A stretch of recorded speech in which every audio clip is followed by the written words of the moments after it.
अगर पढ़ा हुआ याद नहीं रहता तो कमी तुम्हारी बुद्धि में नहीं, तुम्हारी एकाग्रता और चरित्र में है। आज की वाणी से वह अग्नि निकलेगी जो तुम्हारे दिमाग के जालों को जलाकर राख कर देगी। अगर अपनी बुद्धि को लोहे से फौलाद बनाना है तो इस चर्चा को अंत तक पीना होगा। तुम रोते हो कि तुम भूल जाते हो, तुम परेशान हो कि परीक्षा सिर पर है और दिमाग खाली है। ये हार मान लेने का समय नहीं है। विद्या तो माँ सरस्वती का प्रसाद है और प्रसाद लेने के लिए हाथ नहीं, हृदय साफ होना चाहिए। आज वृंदावन की इस पावन छाया से हम वह गुप्त रहस्य खोलेंगे जो बड़े बड़े विद्वानों ने अपनी तपस्या से पाए हैं। पढ़ा हुआ याद रखना कोई चमत्कार नहीं, ये एक साधना है। अगर तुम थक चुके हो रट्टा मार मार कर, तो आज इस फकीर की बात सुन लो।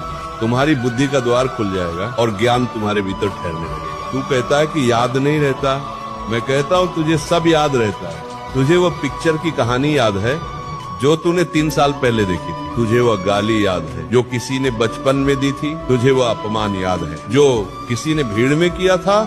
फिर किताब क्यों भूल जाता है? इसका कारण है राग और द्वेष। तेरा मन वहीं ठहरता है जहाँ उसे रस मिलता है।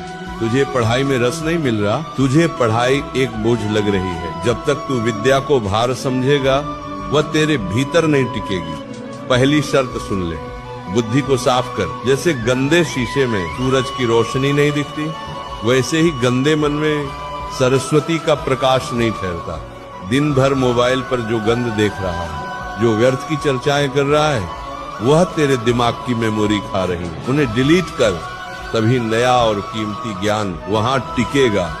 भगवान श्री कृष्ण गीता में कहा है, अभ्यासेन तु कौन्तेय, तू एक बार पढ़कर विद्वान बनना चाहता है, नहीं बनेगा। विद्या तपस्या मांगती है, मंथन कर। जैसे दूध को मथने से मक्खन निकलता है, वैसे ही पढ़ने के बाद किताब बंद कर और आंखें मूंद कर सोच कि तूने क्या पढ़ा। उसे मन ही मन दोहरा, लिख कर देख। जो हाथ से पन्ने पर उतर जाता है वह बुद्धि में छप जाता है। तेरा हाथ तेरी बुद्धि का साथी होना चाहिए। याददाश्त का सीधा संबंध तेरी ओज शक्ति से है। अगर तू अपने वीर का नाश करेगा, गंदी सोच रखेगा, तो तेरी नसें कमजोर हो जाएंगी।